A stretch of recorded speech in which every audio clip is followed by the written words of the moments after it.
So we've picked out two things that really, everything he does evolves around attention, and he is aggressive at times. We are going to use a lot of practice, patience, persistence, and praise in order to get the behaviors that we do want. Another picture that makes your dog look good. Here's another one. I mean, they're all doing something different. They have at least three things that the dog looks good. You have a lot more than three, but we say at least three. This is not just about retirement. This is about a legacy. Built by dedication and unwavering work ethic. This is a journey through moments that define my mom. I always think I'm going to do something different, and whatever it is, the different that I do, it always turns around to being helping kids, either at work or here in 4-H. My whole life evolves around kids. So I guess it's because I really love to see how you guys start and where you actually end up, and that's very rewarding to me to see that growth.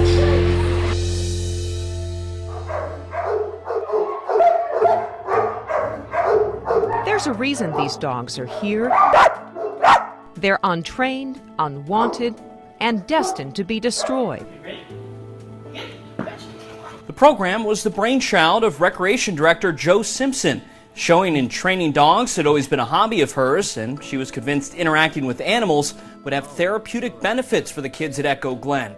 They come in very quiet and shy, not much confidence, self-esteem is low. The first moment I laid my eyes on a dog, it changed my whole life.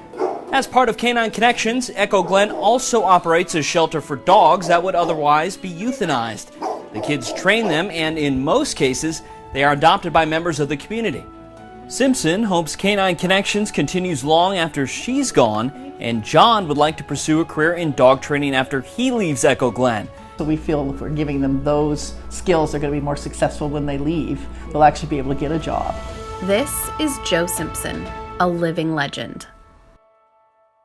Jo and I grew up in Gig Harbor a lot of our first days, and we lived on 5 acres out in the middle of nowhere. There weren't too many people around, so Jo was probably my best friend that I had playing out there, so she had to learn all the sports because I wouldn't play with dolls. The next door neighbor was a pig farmer, and he also had a cow and a bull. The bull didn't like us. I'm thinking I was throwing rocks at it and Jo was going to go pet it. So it didn't work out too well because the bull was kind of upset a little bit at us and attacked Jo, and I went running. I got in trouble for that one, I know that. Well, there's another story that's related to... And I'll let Donna... Where you... Remember the bow and arrow? In the backyard? Jo, go be my target. We lived on 5 acres, so we had a large area, and Jo was at one end of the field, and I was at the other with my bow and arrow, and I said, stand there and put an apple on your head. I'm going to knock it off. And she laughed. She thought that was funny. And I shot this arrow way up in the air. And seemed like 10 seconds later, I hear this, ow! And I thought, oh, she's just kidding. But I guess I stuck the arrow in her knee. In her knee. I was a pretty good shot back then for being maybe 5 and 6 years old. So that one didn't work out very well either. I think I got in trouble for shooting her with the arrow then. So we were involved in a lot of things. And Jo was right there. You know, she swam. She did baton twirling, band and piccolo. I mean... yeah, we had a very active lifestyle. As far as baton twirling and everything, that is something that Jo and I did together. And it was right away Jo took to twirling, and it was right away that I took to threading. And so we gelled in that way. And swimming, we all swam.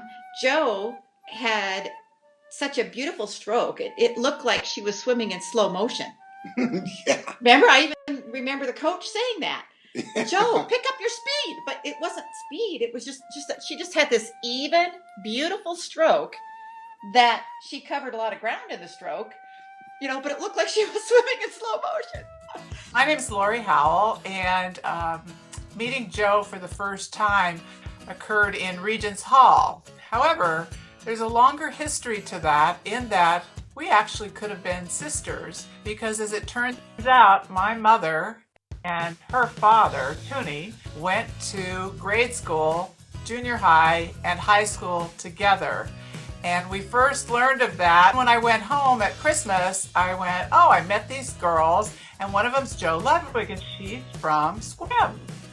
And my mother said, oh my gosh, that must be Toonie's daughter. And so from then on, we were really fast friends. I met Jo in the fall of 1972 at WSU. We were put together as roommates. We were in Regents Hall, and that started a friendship that has continued to this day. She was a swimmer, and she worked really hard. She would go to class, and then she'd go to swim practice. And one of the things that I would do as her roommate is I would bring her dinner and put it on a little counter in our room when she would come back from swimming, which was usually 9 or 10 o'clock, and that would be her dinner, left over from our meal in the dining room. My name is Marcia De Laurenti. I first met Jo when we were at WSU, and it was about 1971. During the college years, Jo was always very athletic. My memories of her is she was on her way to go swimming, and she was also going to baton twirl practice, and you would see her involved at the games. Jo was so busy all the time. It was like, whatever you do, I'm fine with it. So we found this really cool little house on Oak Street, and we had the upstairs, and it was neat because everybody got their own bedroom. I remember Jo had the front bedroom. We had a little tiny kitchen that wasn't much bigger than, I bet it was 8 by 8. So we had a kitchen with a kitchen table in it and all the stuff, and then 4 bedrooms. So we had no living room. So we all spent all of our time as a group in the kitchen. And we would, cook for each other and hang out and do homework and all that stuff. And it just kind of, it's one of my best memories of that house is our time together in the kitchen.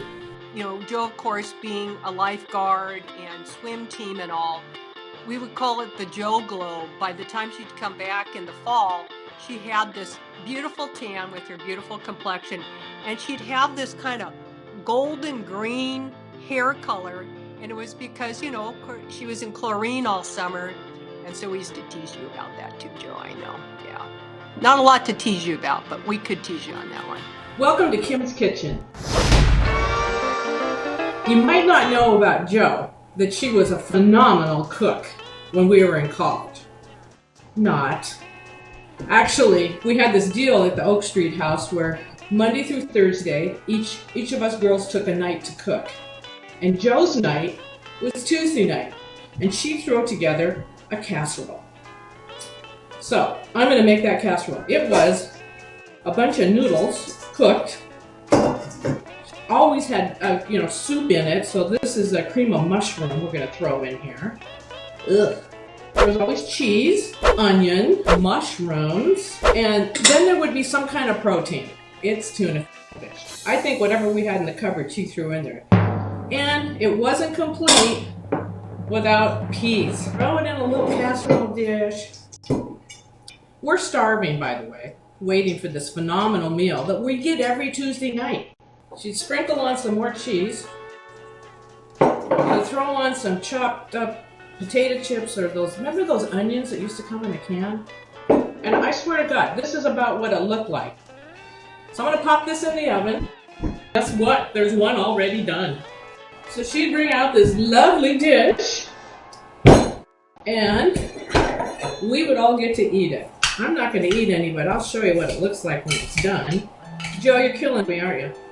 And that would be our dinner, weren't we lucky? Here it is. Yum! One of the other things I should mention is the little white house on Oak Street. We were strategically located kitty corner across Delta Sigma Phi fraternity. And in fact, somehow we ended up being the big sisters for a lot of the guys over there. And they'd come over and tell us their sob stories over popcorn and tea. But, okay, Joe, you knew this was coming. There were a couple guys at Delta Sigma Phi who wanted more than just a big sister relationship with you. Yeah, you remember, Can we say Armin Binkhausen?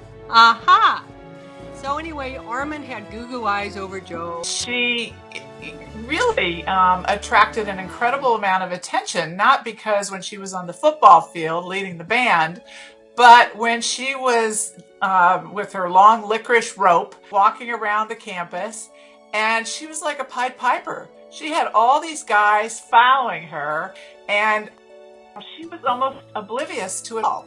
Jo is absolutely, and still is, a stunning woman.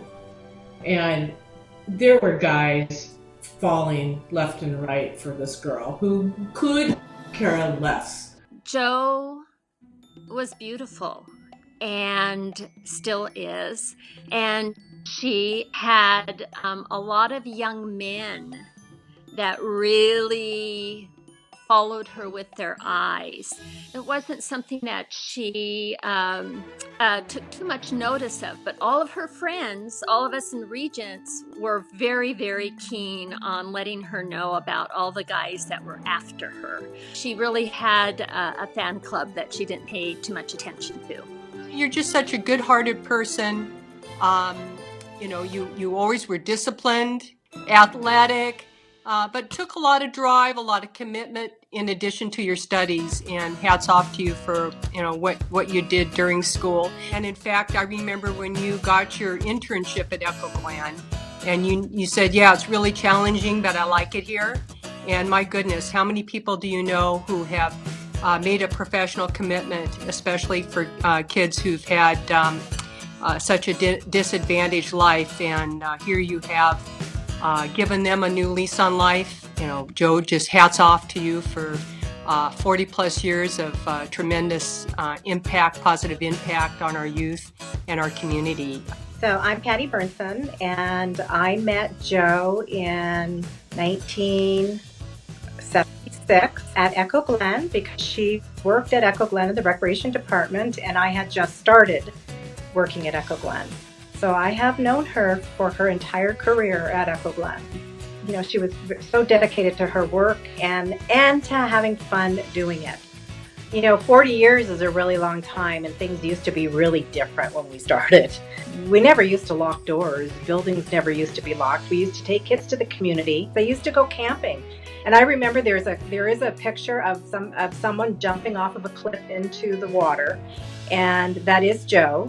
And she did that because all the other people that were going to be jumping, nobody would jump. They didn't believe that you really could do it. So you never say that to Jo. So she said, yes, you can, and she jumped. I mean, those are experiences in team building that, you just can't get through any kind of counseling session, so to speak. The basketball teams going out in the community and bringing teams in. I mean, we would not have a basketball program if it wasn't for Jo. So working at Echo Glen with Jo for 40 years, I could not even imagine how many college students she's impacted, staff she impacted, and residents that we've served, because we've had hundreds of staff through the recreation building, and she's impacted so many of them with her skills and abilities and interests and hobbies and her willingness to train people. And also the number of residents that she's impacted. My goodness, we have like 400 residents a year through our facility, and she touches the lives of every single one of those. And you're talking 40 years. That's a really long time. Never ceased to amaze me what she was able to accomplish in those years that she was, and how many kids she actually impacted in those years. I met Jo in the mid-'80s when I was her work study at Echo Glen. She was my boss. I worked with her brother, Terry, and so we kind of did whatever we wanted, and we would say, no, we're not doing that. We want to do something fun. And she would just shake her head, and it's like, okay, what do you guys want to do? And she was a great boss. When we first met, and one of the first things we wanted to do together, or you thought I should be invited to, was to go to the swim meet with the girls from Echo Glen. And your mom didn't think it was a great idea that maybe one of the first meetings of my parents to your mom was that we were going to go sleep in tents with juveniles. So we didn't do that, but we did get to put, a basketball and volleyball team together to go play at Echo Glen. It was co-ed for volleyball, and the girls' basketball team we played, which was fun. It isn't just a regular recreation building. She was always in tune with what was going to be best for the kids and what was going to serve and provide support for the kids and learning opportunities for the kids to be better when they get out of the facility. And then she started talking about starting a dog program, and the timing wasn't quite right. And I always would say it's not quite right yet. But she did not give up in her way, which is typically Jo. And she kept bringing it up, and I think she fell off her chair when I said, let's do it, let's go. Hey Jo, it's Tina. Just want to let you know what an honor it is that you have trusted me with your baby. Your program that you have created has been absolutely amazing. It's great for the kids, great for the dogs, great for the adopters and everyone involved. I've really enjoyed working with you. You have taught me so much regarding the dogs and the kids. You're fair, you're friendly, you've got it all. You would never judge anybody, and you're always kind. Some fun times that I will always remember are, going to Red Robin and me stealing your free food, as well as the kids spelling their commands OFF instead of saying the word. I do know that the dogs will be fine. They're not going to die whenever I don't give them a blanket. However, you do know they're getting blankets. Creating Canine Connections was my mom's dream become reality, and her love for dogs all started from a very young age.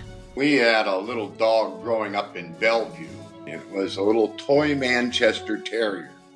Gigi. And if you wanted this dog to do a trick, just go get Jo. And Jo taught this dog, and this dog was a smart little dog. Yeah.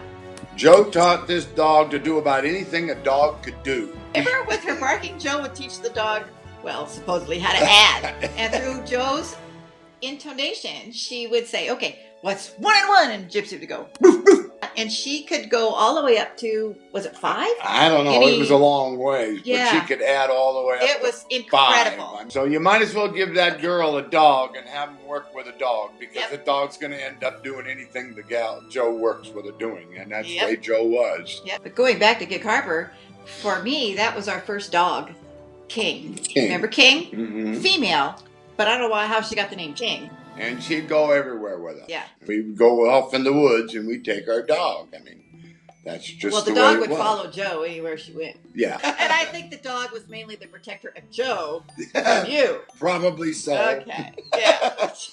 Once we moved back into the Northwest, we were lucky enough to live very close to them. We were in Lake City. They were in Lake City. 3 or 4 miles. And we did a lot of things together. All the way through having children and dogs, and we were just very, very, very close. And it was a great time because it was a wonderful foursome, and we did a lot of fun things. You want to aim this at Logan here? Yeah, we have Aim Logan this down at here. Logan. Do you see him down here? There it is. And Aunt Jo, of course, started this with the Goldens. That's continued right on to this Through day. Carly. I'm Mayor Simpson, and I've known Jo since probably the early 70s. We were sister-in-laws. We became very great friends over the years. I think Jo and I really became closer around the time that I started breeding collies. And we stuck pretty close together during that time, her helping me with the training of the dogs and deciding who to breed to, and helping me make decisions about the dogs and all that kind of stuff. Because I wasn't unflappable, I would get pretty hysterical at times because I didn't even know what I was doing, and Jo would say, "Mayor, breathe, just breathe." And then she would be so unflappable and so calm no matter what was going on, whether my dog was peeing on the person's leg or, whatever was going on. It was no big deal to Jo. She just took it in her stride. And so I greatly appreciated that. Dogs have always played an important role in my mom's life, but so have her friends and family. This adventurous friendship has lasted almost 34 years. And in that time, we were young moms together, and then we were aerobic instructors together, art classes together for a long time with Dory, and teaching CPR. It was like just best friends immediately, because we had the same kind of a similar sense of humor, kind of quirky, and then the kids, you know, because there was Lisa, Carly, Andrew, and Cameron in that order, and we just spent time together with our kids. I met Jo in 1982, and we were both young moms at that point, and we both loved teaching aerobics. Jo was always dependable.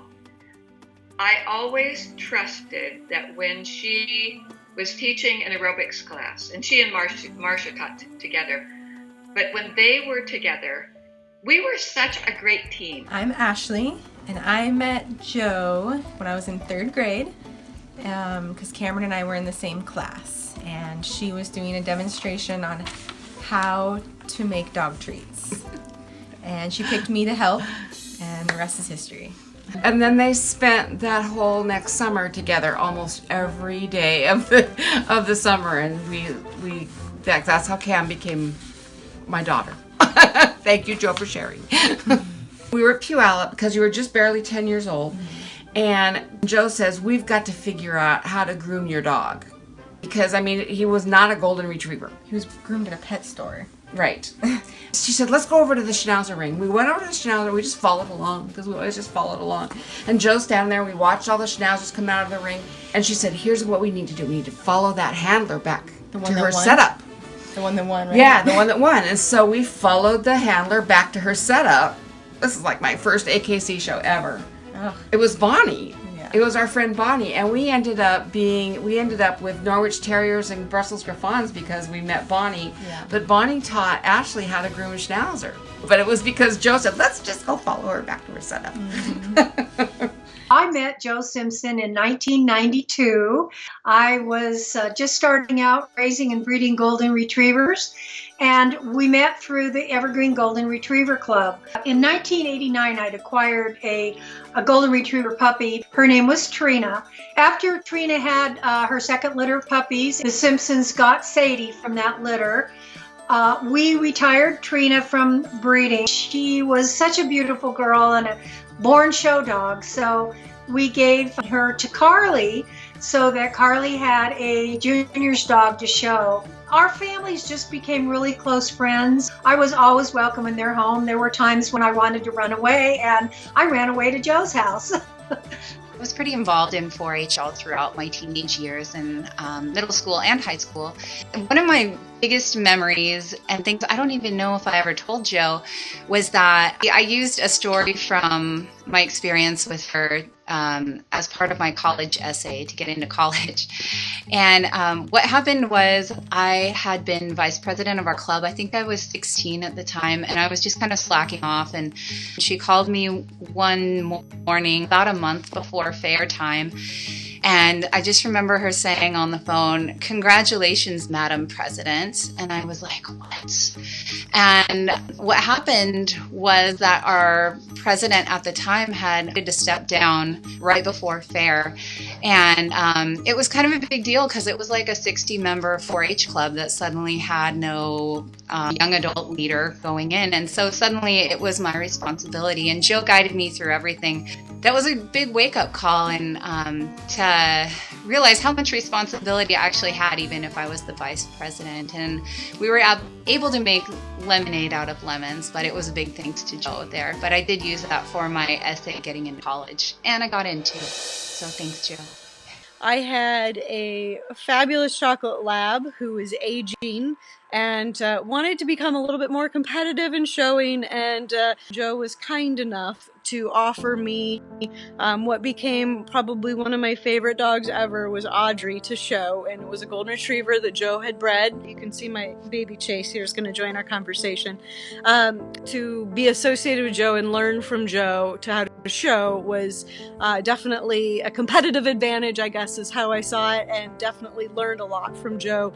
But Jo was also very kind and saw that I needed that help. I wasn't going to get anywhere in the conformation or show ring with the dog I had, so she was very open to allowing Audrey to come and be with me and to be my dog. And for that, I probably owe more than I will ever know with my dog showing career, because it allowed me to succeed and to have a dog that I could show to a higher competitive level in 4-H that eventually led to other bigger and greater things. What is your favorite all-time fair memory from any past year? When Stacy Slade won overall the dog program, and then she went to round robin and won all that. And then she went to top 10 and won that. And then she did obedience and won overall grant. I mean, she was out of her club and she won everything there was to win that year, and that was her goal. And I remember at the beginning of the year, I go, well, that's a little ambitious, that goal, to win everything. I mean, to win everything. She did it. She won everything. I will never forget that. That to me was like, okay, that's an overachiever, but she actually did it. So I guess setting your goals and being able to achieve to that level is always possible. I was very young. I was, 7 or 8 years old when I started working with Jo in DOGS. DOGS was a huge club. We had lots of kids, and I always found it really amazing how Jo ran that whole club. She was always there during the training classes, taking time with each kid. And so I always really appreciated that I could go to her with any questions. She was always there helping me or checking in on certain things, noticing how I was doing. She, even if I didn't know she was watching me and had feedback for me. She got me into junior handling. That wasn't something I even was aware of or interested in doing. She gave me my first juniors dog and got me into doing that. Even when I wasn't really aware of where my path was going, she was watching what I was capable of and checking in with me and giving me goals and pushing me to do more. And I think that's really what a leader is someone who's leading you to new great things. I have recently taken over DOGS, and I am constantly thinking, how did Jo do this? To begin with, we're going to do a little dance party for you, since that's one of your favorite things to do. It's quite possible that the one thing my mom likes doing more than anything is making other people laugh. Well, I have, I guess, a memory of Jo that she would probably say is her memory, but it makes me laugh every time because it's so classic for the way she and I are so very different. She's such a girly girl, and she has to be totally made up and high heels on everywhere she goes. No, I'm lying, because we all know that that's not true. So I am that girly girl, and we did a lot of traveling together to dog shows and other events and had a lot of fun. And her enjoyment of all of my extra accoutrements that I would need to have for a dog show weekend, and watching her sift through my makeup bag every time, just wondering what this was and what I would do with that and what this was for. She was always just aghast at all the stuff that I needed to have with me. I always had to make sure that there was some shoes that were completely inappropriate, or some extra hair products that would never ever need to be used, but they had to fill the counter up with all kinds of stuff just to keep her entertained. So that was always my most fun thing to do, is just to always surprise her with all the things that a girl would travel with. It was the leader's showmanship at fair. And for some reason, we decided that we were going to dress Jo up, but we dressed her up in a mini skirt, and I think she had pigtails, and she had bright pink eyeshadow, and she had her little Pomeranian penny. But we wanted to surprise everyone, so we couldn't have her in the dog barn, and she didn't want to walk around the fair by herself, so I had to walk around the fair with her. And she's just in this mini skirt and high heels and bright pink eyeshadow and this little Pomeranian, and she's like, Darlene, everyone's looking at me. I'm like, yeah, you look ridiculous. We're just walking around the fair. People have no idea that she's just dressed up like this. They probably think that this is what she looks like every day. She came down and judged our fair in Pierce County, and everyone kept calling her the scary lady. And I was like, she's not a scary lady, she's Jo. And she was giving white ribbons to people, and then afterwards she was being really helpful to people, and they're like, oh, I guess she's not scary. And I'm like, No. I don't know how she drives and not get in an accident. It is hysterical to drive with her. Her stories about her driving, make you kind of hold on with white knuckling. It's shocking you can drive the wrong way down a one-way street. Yeah. Get pulled over by the police and not get a ticket. Yeah. I also love the one where she was speeding out I-90 and she knew she was going to get pulled over, so she pulled over to the side without the state patrol pulling her over and jumped out of the car and said, "I'm lost." He took her, exactly, she made up some destination and he took her there. And then she complains because she's like, but I had to follow him and it was so slow. When we were going to shows in Eastern Washington and your mom got pulled over for speeding and she told the police officer that it was so foggy outside that she couldn't see her speedometer. And he bought it, or at least thought, okay, she was clever enough to try to come up with that, let her go. Jo has always been very upbeat and a happy person. At the camp, she was always willing to crack jokes and relieve the tension when everybody was tired and wanting to go home, and she knew that, and she wanted to make it as fun as possible, but also a great learning experience. I think Jo's fun-loving nature and just excitement to be around people makes a difference in her leadership because she's able to connect with people. It's not just leading, but you have to be able to connect with people and to have a deeper level, because people aren't going to someone they don't like, and everyone loves Jo because she's fun and they can laugh. And she laughs at her own mistakes, and so she teaches us that we can laugh at ours. And so I think that is one of the big qualities that makes her such a great leader. We're always invited and encouraged. We were allowed to fail and then encouraged to succeed. So I think that made a big impact on me.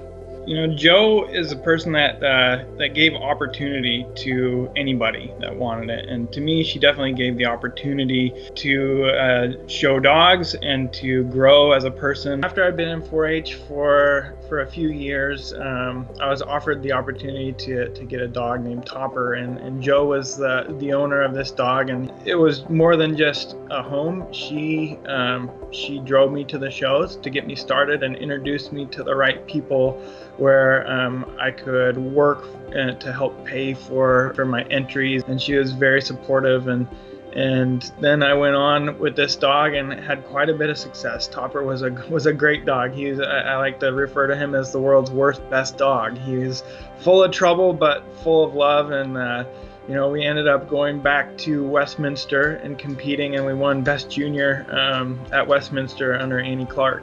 And that's probably one of the highlights of my show career, and she started it all. A lot of those opportunities were opened up by Jo, who just opened doors, and she just has a unique way of opening doors, because she opens doors and then lets you feel like it's yours. Even if she had a lot to do with it, you would never know until you look back and you're like, wow, that would have never happened if it weren't for her. I was in 4-H and I was interacting with Jo through 4-H. I think that she left kind of a lasting impression on me in my childhood, because I remember her always wanting us to do our best. It was just pushing to do the best that you could, and that definitely has been something that has carried me through my life, and I've definitely carried it now to school and getting my master's degree and my career. 4-H was definitely, I'm going to get emotional because of the impact dogs have had on my life, which is very much in part to Jo. But definitely being involved through 4-H, which was where I started, I've made so many connections with people that I feel like are my family now. And I had so many amazing experiences that dogs led me to. I think most people know that out of 4-H, I started competing in AKC shows, and I had a good amount of success. And that was definitely part of the foundation that I had in 4-H through Jo. And so I'm just so tremendously thankful that I had that opportunity, and that Jo had that opportunity for me to take. So I think all I can say is thank you. Thank you so much. What you've brought to people, what you've brought to dogs, and I have no doubt you will continue that service as you've given to kids, you've given to a lot of people. I'm going to get teary-eyed. You gave me a dog that meant the world to me, and she traveled across the country and back with me, and She taught me so much, and I appreciate that. I appreciate your leadership to show me, what can be possible, and your generosity to give me a dog. And I'll never forget Audrey. And definitely, I know, Jo, you will continue to give back, and there will never be a dull moment in your life. There's no doubt about that. There's no question, Jo, you have taken a lot of kids under your wing. I think you worked with children that didn't always have the best home life, and I think they've come through and been very, very good adults. So that speaks to your character in the fact that you have brought up your own two girls that way, and look at what they are accomplishing. There's just not anybody else like you, Jo. She's had a tremendous impact. She was one of the leaders from the beginning, very enthusiastic about getting the committee started, very enthusiastic about keeping the 4-H program up to date for the kids. Also, she's a very caring person, and that, to me, was really evidenced by her work at Echo Glen. This is where I'm going to get a little choked up. I have a lot of admiration for her. She's somebody that I look up to because of her knowledge of just all the subject matter that has to do with dogs, and how the amount of work that she's put into the various committees, whether it be the showmanship manual, the obedience handling manual, just hours of committee work. She had a way of being able to talk to people to keep things calm when there's disagreements. And I think a big thing that you will see, it's not the judge, it's the number one consideration in the ring. It's your dog. She really devoted her life, I would say, to helping young children. I remember going to the fair, and they had the building where the kids had their dogs benched, and they would have to write stories about the dogs. I just think, she ran that program so well for so many years. And even after Carly and Cameron grew up and moved away, Jo continued doing this program every year. And I think she made a tremendous influence for many, many kids over the years. One thing that's a really important memory for me was that Jo worked with my grandpa at Echo Glen. And so she was at my grandpa's funeral when he passed away. And he passed away the same year that my father did.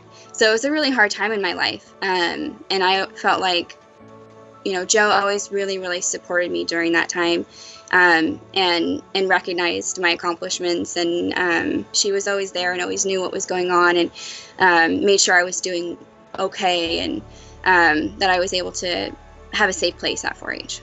When I went through my divorce and Nicole was born, so I was a single mom with my daughter Nicole. And there was a time where I had my aerobics company, and that was the only income that I had. And I could not make rent. Well, Jo knew my situation, so she said, "Here, let me help you out." And I go, "No, that's okay. I'll work it out somehow." And she goes, "No. How much do you need?" Now I'm getting emotional. So she gave me $125 so I could make rent. But she stepped up to the plate at a very tough time for me. I don't even know if she remembers that. She's a great big sister. You have done so many things for so many people. The kids at Echo Glen, starting the Canine Connections, Tina, and she's going to be taking over for you. Staff that would be sick or have a serious illness like cancer, and you would give them your sick leave because you never used yours ever. The book would be so full of names of all the people you've helped, and you didn't do it with braggadocio or with anybody knowing. You never made it known. You always run under the radar, You just did it out of the kindness of your heart and because somebody needed help. Some of you that know my mom know that her favorite animal, besides of course a dog, is an elephant. An elephant personality is a person whose deliberate movements exude confidence and calm in all aspects of his or her life. While maybe not the king of the animal world, it surely is a member of the royal family. With an imposing physical presence and a kind spiritual demeanor, it moves easily through life, where few barriers can hold it back. There's a touch of cool in the stoic elephant that's appealing and reassuring. While elephants set their minds to something, they do not waver in their commitment until the task is complete. Trustworthy and honest, they always let others know where they stand with regards to their feelings. Jo Simpson, by my standards, you're the best elephant that's ever humanized, and I love you for it. Jo, you're one in a million, and the 4-H program is never going to be the same without you. And I am so sad to see you go, but I'm so excited and so happy for your next chapter in this life. So please stay close to your phone for when I need your help and advice in the 4-H department. Jo, when I think about you, the first visualization that pops into my mind is your unflappable, calm demeanor in any situation. This is what it is, attitude toward life, along with a fantastic sense of humor and great laugh. Mostly my thoughts and experiences, however, are centered on how you just plain appreciate people, including me, for exactly who they are. So Jo, in your retirement, what I wish for you is happiness in Arizona, and I know you will do what you always do well. Find people to have fun with, laugh with, help and love. Thank you so much for being and continuing to be a part of my life. Don't think as you're moving to Arizona you're going to escape me. I will find you. Love you, Jo. Oh my gosh, Jo! Oh, enjoy it. This is so wonderful that you get to retire after all these years of being such a faithful citizen to the population that you have served and the unique programs you have brought to the students that you worked with, because you are a wonderful teacher to them. And just enjoy, do all the things that you have been thinking about doing, and come visit. Don't forget us in the Pacific Northwest. Jo, I want to thank you for so many things. You were and are a huge influence in my life, and I often think, what would Jo do? How can I inspire people the way that you did, Jo? I'm gonna miss you. I want to thank you for getting me involved in so many areas that are the most important passions in my life. Right now, I'm into dog showing a lot. I'm raising service dogs. I'm teaching 4-H kids. So there's so many things in my life that I'm proud of myself for, and those are my skills that make me who I am, that I can thank you for. So thank you very, very much. Congratulations, Jo, on your retirement. It's going to be so much fun starting a new chapter of your life. I'm sure everyone up here is going to miss you, and especially at the 4-H, and probably your contributions at work as well. Congratulations again. I'm so happy for you. Keep in touch. I've really enjoyed working with you, and you deserve a break. You work really, really hard, and enjoy your painting, enjoy the sun, come back and visit. And next time we have puppies, you're coming over to help. Have a great time. It's going to be different when we leave. But she's left her legacy. She was a model for so many people. And, I think that's the piece that's going to be missed is the fact of her dedication and her commitment to serving the kids, and at any cost. I mean, it's like a piece of you is gone. It's like a family member. We finish each other's sentences. We laugh at a lot of the same things.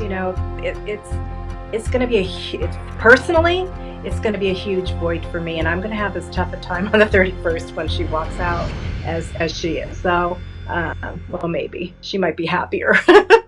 Hi, Jo Caesar here. I want to congratulate you on your retirement. I know you worked really hard. You deserve it.